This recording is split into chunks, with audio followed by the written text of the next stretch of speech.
Hey guys, John here from Team Blind MST.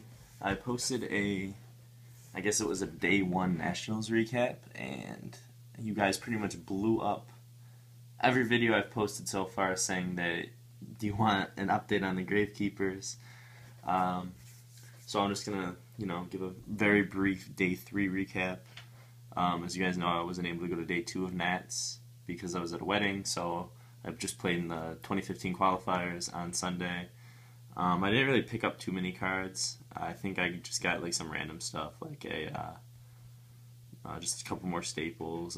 Picked up an Alti first edition Black Rose. Picked up just a bunch of random, nothing really too noteworthy. I did, however, when I got there, I changed my deck quite drastically, I guess. I don't know. It was kind of a whim. I went back to like kind of an older build, and I just sat down and thought about things for a second and figured I'd go with it and see what happened. It kind of worked out pretty well. Unfortunately, I went X1 in the first qualifier. You have to go you're undefeated in single elimination. I went X1 in the second qualifier. And then I stopped, I waited. I decided to play one in the last one right before I left, and I went X1 again. So all 3 qualifiers I played in, I went undefeated until the finals, and then I just lost. I was real salty about the first. I really should have won the first one, but my opponent just drew really well. But anyway, so I'm gonna just jump into the deck then, I guess. As far as matchups go, there was a shit ton of Dragon Rulers. Or not Dragon Rulers, but Judgment Dragons, and it kind of influenced how I built this. This is off of the new Banlist as well, so as you'll see, I do have, basically just 3D Prisons, because that card is really good. This format helps against the hands. But yeah, basically, pretty much all I played against was Lightsworn and Hat Trick, so I did pretty well, but I could not pull it together in the end. So anyways, here's the deck profile. Start with monsters. 3 Gravekeeper Spies. That's pretty self-explanatory. 3 Gravekeeper Recruiters. Again, pretty self-explanatory. 1 Heretic, 1 Assailant, 1 Descendant. Maybe you could run 2 Descendants, but I play the hand, so I chose to run him at 1. Yes, it does suck when he gets bottomless, but I run Levier in the extra deck for that, so the same thing goes for all of these. Maybe Assailant. I should probably swap out Assailant for either another Heretic or another Descendant. I would probably lean more towards the other Descendant, and then, because I still side deck the other Heretic, or maybe if I wanted to open up a room in my side deck, I would end the Heretic. I don't know, honestly, Assailant still gets the job done.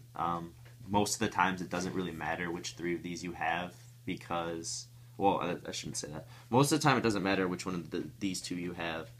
And the only thing this is really that good against anymore is like Bujins, or just attacking over things that have low defense. But I've run so much background now that might not be a thing. I'm just really nostalgic about Assailant. Brian's always told me I can't run Gravekeepers without Assailant. She's been by my side since the beginning, but she might end up eventually getting pulled. And then, of course, I have 2 Commandants. For the longest time, I was the advocate of you absolutely have to run 3 Commandants. You can't play the deck without 3 Commandants. But the format's changed. Necrovalley, while Necrovalley does stop a lot of things that are in the game, and obviously it's a very important card for me to get to, getting to it turn 1 isn't live or die anymore, unless I'm really trying to put up like a Shaman or playing against Bujins or something. It's just not as big of a deal as it used to be.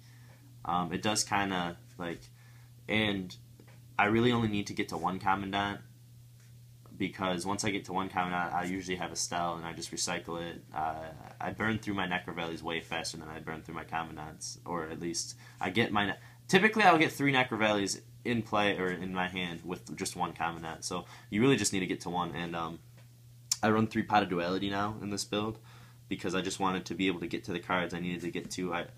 Because it was such a big event, I knew that my side deck cards were going to be very important, so I wanted to be able to just turn 1 dig for those cards. This might change. I might go back to 3 Commandants now with the rule change where you can only draw 5 cards if you go first, just because like it's going to make it that much harder to get to Necrovalley. But as of right now, I feel that this was the call. Like I said, you really only ever need to get to one of them. Running 3 pots. If I did not run 3 pot of Duality, I would definitely run 3 Commandant. So I know sometimes I run 2 pot of Duality. Honestly, the only thing that's going to change is swapping that pot of Duality for the Commandant. And I just feel like the 3rd pot of Duality is just all around better right now.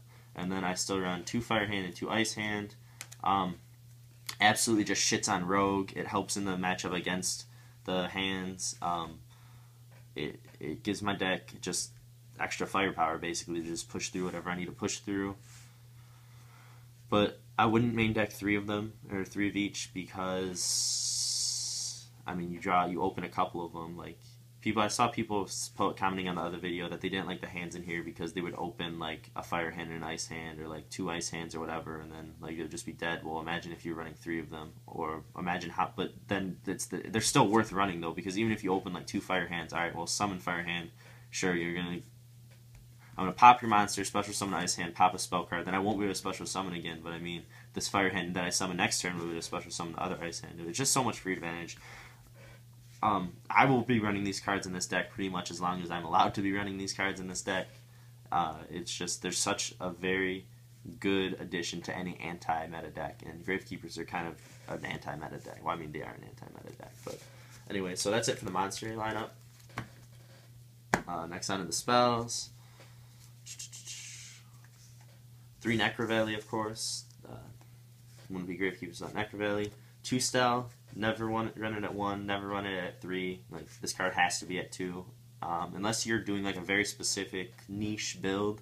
I know in like my Turbo Gravekeepers where I ran 3 Rite of Spirit, I actually ran 3 Stele, but I ran a bunch of like sacky shit like Magician Circles and Magical Dimensions. But Stele just goes at 2. Like, this is the best card in the deck. Like, if you top deck, I've won so many games just off of top, like, draw Stele. Alright, that's cool. Well, let's add Commandant back to hand, add Spy back to hand, activate Necrovalley, set Spy. Like, me and my opponent were both grinding, usually. Like, we usually have next to nothing on field or in hand, both of us. So, like, that's just the game changer. Royal Tribute. It's Royal Tribute. It's at 3 in the OCG. I don't know why. That sounds disgusting. I swear, if I had the OCG ban list, I would top at Worlds, like, or at Nats, like. It's just, like, with the amount of back row that they have and 3 Royal Tributes, I feel like people just don't want to play Gravekeepers because they could be really good in the OCG. Although, it's kind of hard to compete with the Star Seraphs right now. But, then Dark Hole, Book of Moon, best -1 in the game. Dark Hole still Dark Hole. 2 MSTs. This card's very useful still. A lot of decks like Lightsworn don't run back row. I mean, but then you get matched against like Sylvans or Boojans, and you need to be able to hit those Miracle Fertilizers or those Kaiser Coliseums or Tenki. There's just a lot of things you still, game 1, you want to have outs to. Some decks main Royal Decree, some decks main Skill Drain. I really wish I could main deck MST at 3, but currently it's just not, it's not as important. Like, you definitely have to run it. I know some people aren't running MST at all, and I think they're stupid because they just lose to those people that main deck the Floodgate cards, but I think it's fine at 2, especially since, like I said, I run 3 Pot of Duality now, so I can get to a lot of things easier, so it makes my, like, 1-of and 2-ofs a lot more viable. It's been a long time since I've run this card at 3. When I first, like, started running Pot of Duality and Gravekeepers, like, when it came out, I would always draw into like 2 of them at the same time, but that really hasn't been happening. And even if it does, it's really not that detrimental, because if you're not playing against like Dragon Ruler, Lightsworn, Judgment Dragons, like, you usually have time. Like, it's not too terrible to have 2 pots. I mean, I know it's not ideal, but it's not just crippling. So that's it for the spells. Onto the traps. Finally, I can run 3 Deep Prison again. This card's disgusting. When Shaddolls come out, it's an answer to Midrash. It's an answer to most things that there aren't other answers for. Pretty much gets over everything that's not a Felgrand. I mean, yeah, it's just Deep Prison. It absolutely shits on the hands. Like, it's just a good card. 3 Fiendish Chain because I can't use Breakthrough skill, and I can also stop attack. So I mean that right there, that's 6 attacks, 6 cards in my deck to just no, you cannot attack. Protect my monsters, get your problem monsters out of here. Then I run Torrential, Solemn, and Bottomless. No Compulse because Compulse doesn't. I don't have any monsters in my deck that would like extremely benefit. Like pretty much the only Compulse is such like a stalling card nowadays that we don't have issues getting over Dracosac. We don't have issues getting over Zen mains. Like Compulse is not end all be all anymore, and so I chose not to run it. Now, if you're playing any deck that runs like Mermello or something, or like, well, not Mermello, you need like the Trap Tricks engine.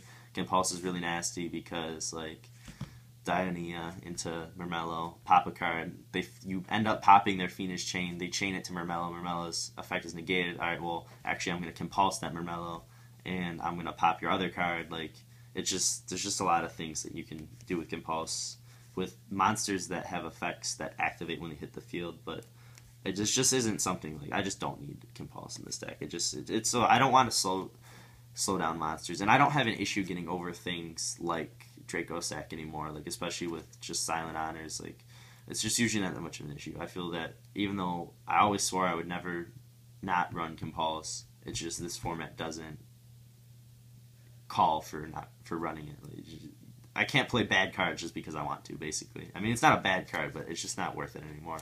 Then 2 wiretaps, I cut it down from 3 because Judgment Dragons don't run traps.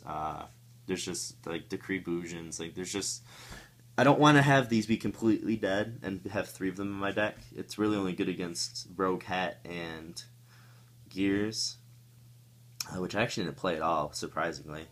I know there was quite a few of that there. And then 2 Tombs, because, I mean, it's Judgment. The things I took out, the other thing I took out was Thunder King. Thunder King was a really good card in this deck. Unfortunately, I know a lot of people said, well, doesn't it conflict with your deck? Yeah, but if I have a Thunder King, I'm protecting it with my back row, so it's only hurting them. Let's let them throw resources at it until they run out.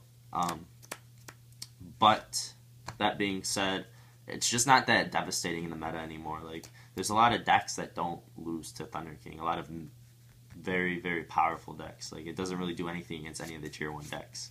So it just got cut. It got cut for the pot. What got taken out was a wiretapped. What did I take out? I took out a wiretapped. Oh, Jesus Christ, I'm not going to remember. I think a wiretapped. I was main decking a Mind Control. I think I took that out. And oh, it's going to bug me now. Anyways, wiretapped a Commandant and maybe the other Descendant? Honestly, I'm sorry, I don't remember what. Maybe it was the Compulse. Maybe I was running Compulse again at one point. But anyways, so builds changed a little bit, mostly because I put in 3-pot of Duality. And the new third Deep Prison now. But onto the side deck. I also changed this right before because I had to. You have to adjust. You have to, obviously you're not going to run the same thing at locals that you're going to run at like in a regional or a national. So I had to change it based on the circumstance. A Mind Control, I would absolutely love to main deck this card. Unfortunately, I don't have room. You just take your opponent's monster, overlay with it. That's pretty much it. It's very good in most mirror matches, but like I don't play too many Gravekeeper mirror matches. Yeah, so that's that. Third MST, almost always side this in. Usually I side out a wiretapped for it, depending on what I'm playing against. Especially against things like Judgment Dragons, or just things that I know that don't run a lot of traps. I'll always swap out the wiretap for the MST. But it's still important to have the MSTs because you have to be prepared for what they're signing in. There's like Shadow Imprisoning Mirrors and just annoying things like that. Or Close Forest, God forbid anyone still runs those. 2 Light Imprisoning Mirrors, because Bousions and Light Swords are real threats. 2 Blackhorns, because it's just good against a lot of decks. It's good against like Evil Swarms, Constellars, Sylvans, Gears. I mean, to a certain extent, it can also be good against Hat. I probably wouldn't side it in, but then 2 Skullmeisters, This is because now I run 2 Skullmeisters and 1 Soul Drain. Basically, I made the decision that whenever I don't want to be playing I want to play as little floodgate cards as I can. I don't want my opponent to know that I'm fucking with them. If I go first and open D-Fissure against like Bujins or something, yeah, that's great. Like, but they're not really gonna banish anything because they'll know. Like, if I activate a D-Fissure or like after I activate Macro or something, they can play around it. But like if I just say with Skullmeister for like a clutch play or just like sit on Soul Drain, activate it, then that's great. Also, Soul Drain, between the Soul Drain and Macro, I'd rather run Soul Drain because I don't want to... I'm fine with hurting myself if it kills my opponent, but this hurts me less than Macro does because I can still stealth target. Like, if I'm banishing my monsters, then I'm losing stealth targets, and I don't want that to happen. So, I just think Soul Drain's better. At least in my deck. So, I run these 3 now for... Hands, Sylvans, Bujins, you name it. Then I run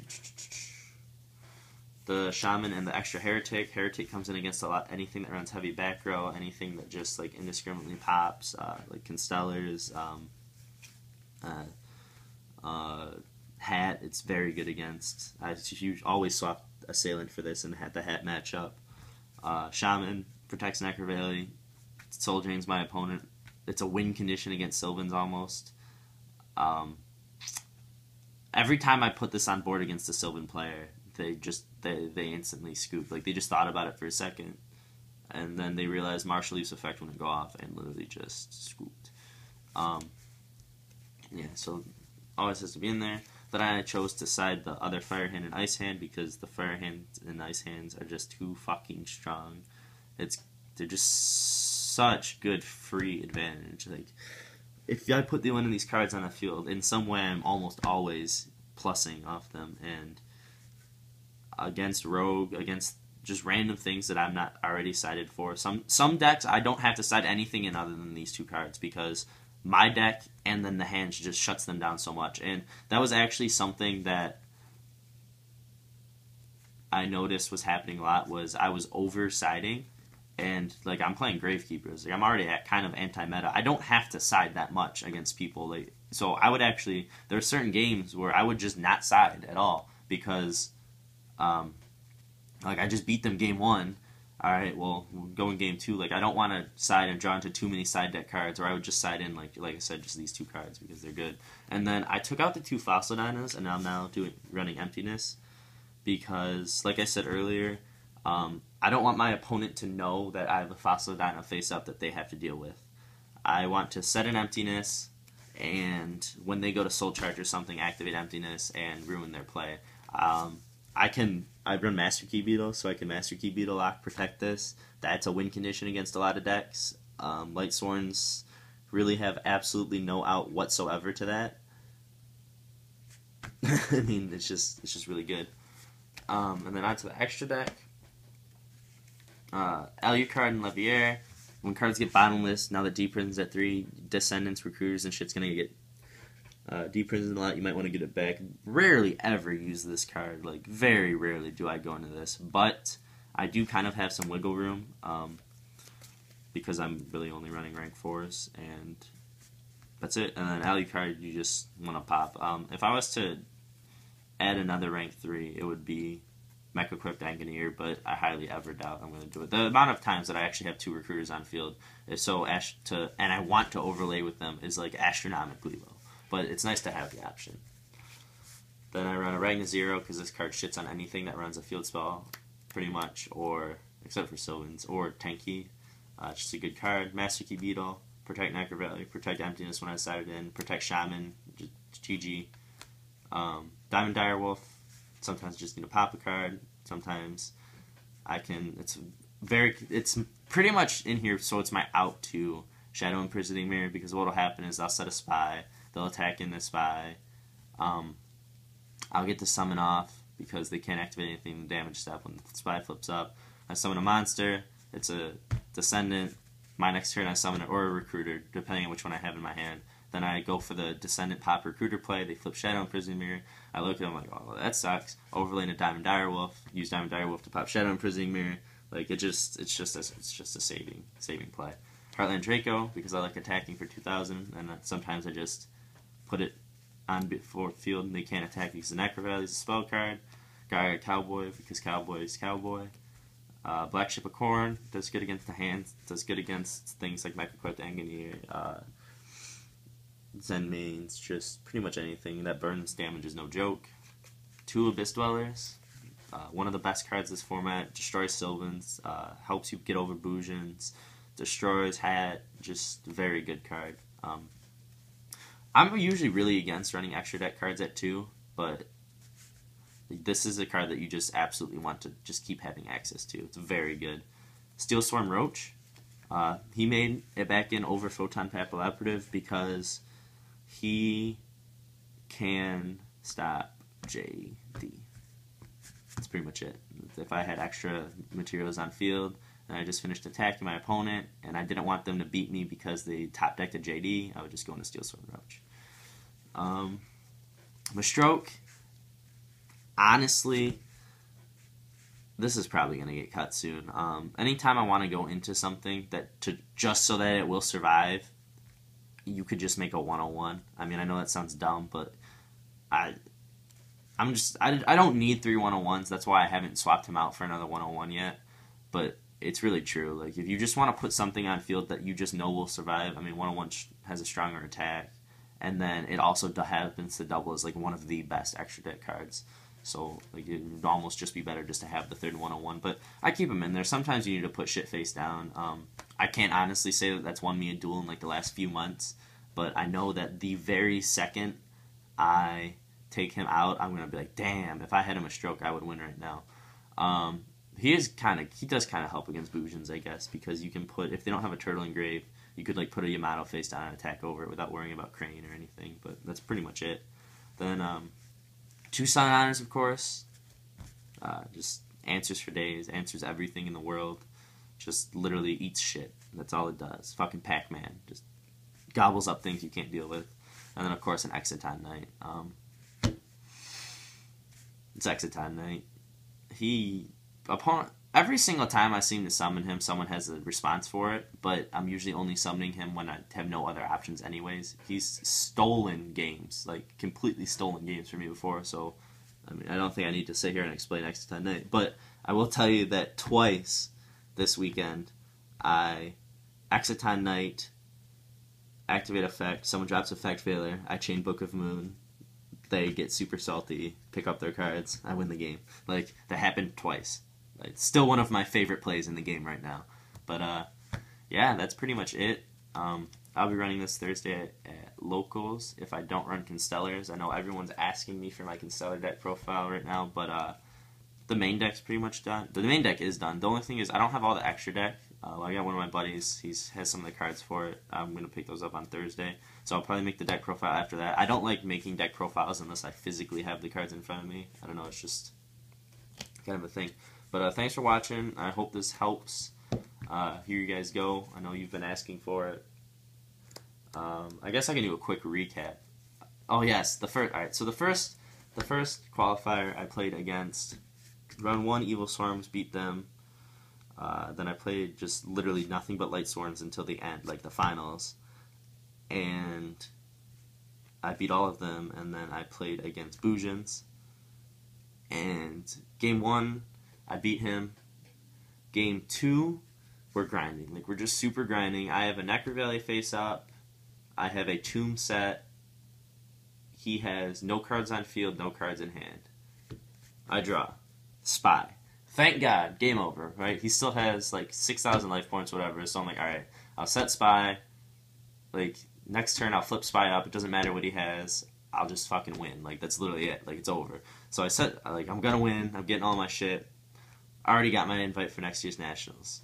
I was very wrong. I set Spy. He fucking top decks Nobleman of Crossout, hits the Spy. Then I did not draw a monster for the next 6 turns, and he literally just, like, killed me. Like, I drew absolutely just the worst things. I drew, like, all my side deck cards. It didn't matter because he literally just put a Yamato on board and just attacked, and killed me.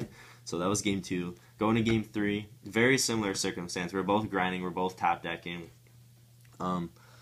He fucking, I have a fire hand. I have a fire hand on board. I'm attacking him. He only has like 2,400 life points left. I pass turn. I have no cards in hand and on field. He has no cards in hand and on field. He top decks a dark hole. He dark holes me. Once again, I don't draw any monsters. He beats me with a crane, like literally attacking me with a crane. So I was so upset about that because I literally he top decked pretty much the only 2 things at the appropriate times. Like that nobleman across out still burns. Like it still hurts right here, right in the heart. The super spies, man, they got crossed out all fucking weekend because everyone was ready for the hands. So that just shows how much more miserable I'm going to be once Shadalls come out and everyone's running them for Shadalls. Because these things are magnets for Nobleman of Crossout. I swear to God, I've been Nobleman of Crossout at Nats more than I was, I want to say, in the last year. Like, literally, it had to have happened a dozen times. It's just gross. And every single time I set a spy, game 2 or 3, they always had it. They either opened with it or they, like, top deck Nobleman. Fuck! It just sucks. Absolutely sucks. But the second tournament, I played against pretty much everything. I played against like some Sylvans, some Mermails. I only won Mermails. Some Sylvans, more Light Sorns, and then in the finals was Hat, and he just outgrinded me. Like we went to game 3, he outgrinded me, so I wasn't too mad about that. But I was feeling pretty discouraged because like that was the second time that I went to the finals undefeated. Like 1 match away, game 3, just lost. And then I hung out with my buddies for a while. I didn't really feel like entering the next one immediately because, like I said, I was pretty just discouraged. And so I went and I traded. I picked up just some random stuff, sold some stuff. I picked up, like I said, that Black Rose. And then right before I left, I decided to enter another tournament. The last one, it wasn't the very last one, but I wouldn't have had time to enter another one afterwards. It was towards the end of the day. And once again, make it all the way to the finals. And then I played against Judgment Dragons. And game 1,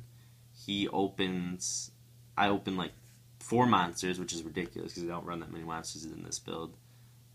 And he opens Solar Recharge, like Raiden, Charge of Light, like just absolutely disgusting. He OTKs me on his first turn.